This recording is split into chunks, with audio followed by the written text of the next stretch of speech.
A flor estava murcha quando ele me entregou. E o pior, eu conhecia aquela flor. Era a mesma que eu tinha deixado no túmulo da minha avó, 3 dias antes. Se você nunca pisou num cemitério de cidade pequena depois das 5 da tarde, talvez não entenda o que eu vou contar agora. Mas se já sentiu aquele silêncio que não é só falta de barulho, se já percebeu que o ar muda de peso quando o sol vai embora de certos lugares, então fica comigo. Porque o que aconteceu comigo não foi coisa de filme.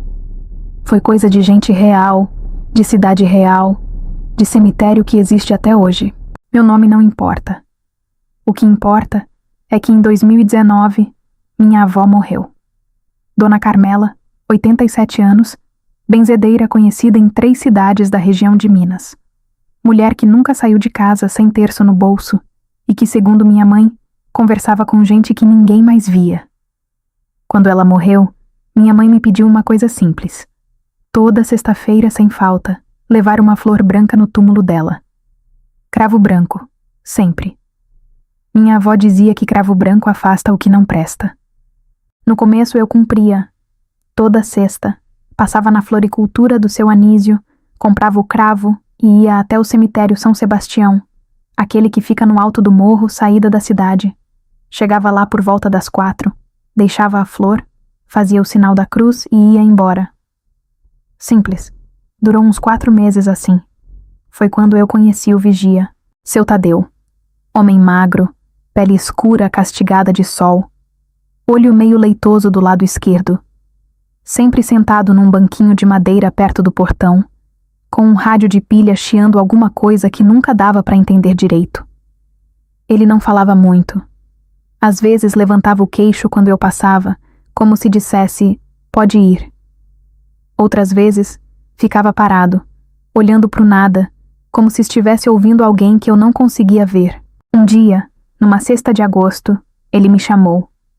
Eu estava saindo, já de costas pro portão, quando ouvi a voz rouca dele. Moço, sua avó gosta do cravo, mas ela tá pedindo para você não esquecer a vela. Parei no lugar, olhei para ele. Seu Tadeu não estava me olhando. Estava olhando para dentro do cemitério, como se alguém lá no fundo tivesse acabado de falar com ele. Não respondi. Fui embora com um frio estranho no tornozelo, como se alguém tivesse soprado ali embaixo. Naquela noite, não dormi direito. Sonhei com minha avó sentada na beirada da minha cama, de costas para mim, rezando baixo. Quando ela virou, não tinha rosto, só tinha boca. E a boca disse, não esquece a vela, meu filho. Na sexta seguinte, levei a vela. Cravo branco e vela de 7 dias. Acendi no túmulo, fiz a oração que minha mãe me ensinou e saí. Seu Tadeu, no portão, balançou a cabeça devagar, como quem aprova. Não falou nada, mas eu jurei que vi ele sorrir. Um sorriso fino, sem dente, como se tivesse aliviado.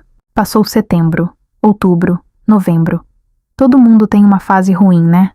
A minha veio em dezembro. Perdi o emprego, minha namorada foi embora, minha mãe ficou doente. E aí veio o que sempre vem quando a vida aperta.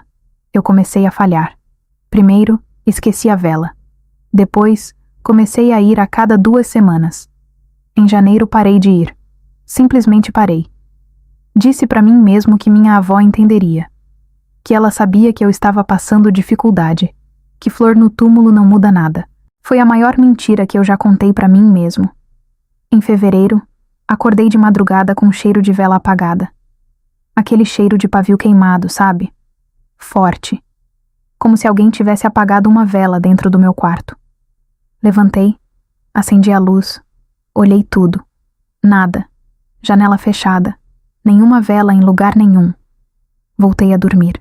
Na noite seguinte, o cheiro voltou. Mais forte. E junto veio o som. Baixinho. Quase imperceptível. Como um rádio fora de estação chiando no canto do quarto. Eu morava sozinho num kitnet no centro da cidade. Não tinha rádio. Não tinha nada que pudesse fazer aquele barulho. Mas ele estava lá. E parou de repente, como se alguém tivesse desligado. Na terceira noite, eu acordei, e o cheiro já não era de vela. Era de terra molhada. Terra de cemitério. Aquela terra preta, pesada, que gruda na sola do sapato. O cheiro era tão real que eu olhei para o chão do quarto, esperando ver lama. Não tinha nada. Mas quando levantei para ir ao banheiro, senti o frio no tornozelo. O mesmo frio daquele dia no portão do cemitério. Só que agora era dentro da minha casa. No dia seguinte fui ao cemitério. Não levei flor, não levei vela. Fui só para ver. Quando cheguei, o portão estava aberto, mas seu Tadeu não estava no banquinho. O rádio estava lá, chiando sozinho. E no banquinho, em cima de um pedaço de pano branco, tinha um cravo, murcho, escurecido nas pontas. E eu reconheci. Era o último cravo que eu tinha deixado no túmulo da minha avó. O mesmo. Com o mesmo corte torto no caule que eu sempre fazia, porque a tesoura do seu Anísio era cega. Peguei a flor. A mão tremeu. Olhei em volta. O cemitério estava vazio. Ou pelo menos parecia vazio. Mas tinha uma coisa no ar. Uma presença. Como quando alguém entra num cômodo e você sente antes de ver. Fui até o túmulo da minha avó. A vela de 7 dias estava lá, apagada, com o vidro escurecido de fumaça. E em volta do túmulo, no chão de terra, tinha marcas. Marcas de pé descalço, pequenas, do tamanho dos pés da minha avó. Voltei para o portão quase correndo, e lá estava seu Tadeu, sentado no banquinho como se nunca tivesse saído. O rádio chiando.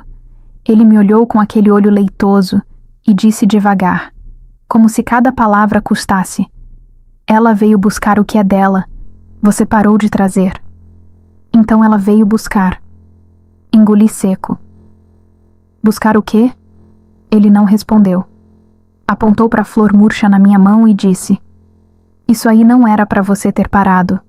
Agora ela sabe o caminho da sua casa." Naquela noite, eu não dormi. Fiquei sentado na cama com a luz acesa, com o terço da minha avó que eu tinha guardado numa caixa de sapato. Rezei tudo o que sabia. E lá pelas 3 da manhã, o cheiro veio de novo. Terra molhada, pavio queimado. E dessa vez, ouvi passos. Passos lentos, arrastados, como de alguém que caminha com dificuldade. Vinham do corredor. Se aproximavam da porta do quarto. Pararam. E então, debaixo da porta, passou um frio tão intenso que meus pés ficaram dormentes. Não abri a porta. Fiquei rezando até o sol nascer. Quando a luz entrou pela janela, olhei o chão perto da porta. Tinha uma marca úmida. Uma marca redonda, pequena, do tamanho exato da base de uma vela de 7 dias. No dia seguinte, voltei ao cemitério com cravo branco, vela nova e 1 litro de água benta que pedi para o padre da matriz. Limpei o túmulo, acendi a vela, coloquei a flor e pedi perdão em voz alta. Pedi perdão por ter falhado, por ter achado que promessa era coisa que se podia deixar de lado quando a vida apertava. Chorei ali, de joelhos, na frente de todo mundo que passava. Seu Tadeu apareceu do nada, como sempre.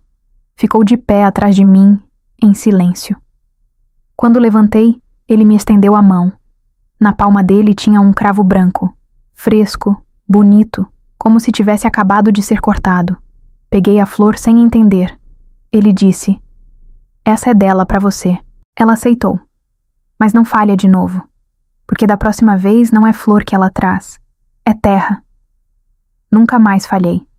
Toda sexta-feira, sem exceção, eu vou ao cemitério São Sebastião.